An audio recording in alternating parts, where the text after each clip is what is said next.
the kind where everyone would usually be heading out to the beaches. Instead, we're waiting, not sure what to do next, not sure if this volcanic threat is real or not. Yeah, we packed last night actually when the earthquake started. We're heading out to Henderson to my sister's place. It's got to be safer over there. I'm trying not to panic. I was hoping to wake up this morning and find it was all a bad dream, but unfortunately not. By 8 o'clock this morning, the roads out of the evacuation zone were gridlocked. We're supposed to be fleeing for our lives. The traffic's not even moving.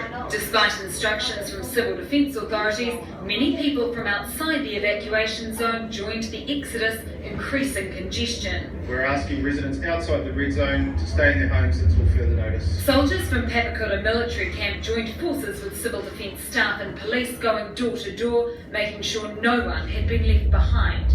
They also patrolled shopping centres to prevent looting. By mid-afternoon, the evacuated areas were ghost towns and the normally congested roads were empty.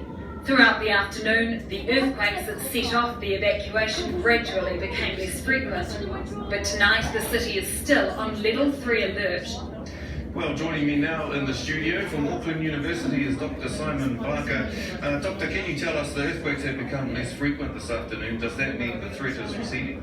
No, absolutely not. We see no sign of this in the signals that we have that show earthquakes rising towards the surface and deformation of the crust, both indicating that the eruption is very likely.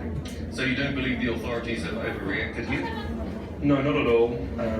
The size, style and timing of the eruption are difficult to predict, but it's also very difficult to evacuate an area once an eruption has begun.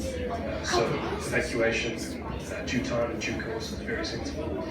Now, we've just received reports of dead fish and discoloured water from a helicopter crew flying over the harbour. Is that likely to be connected with all of this? Yes, I'd say so.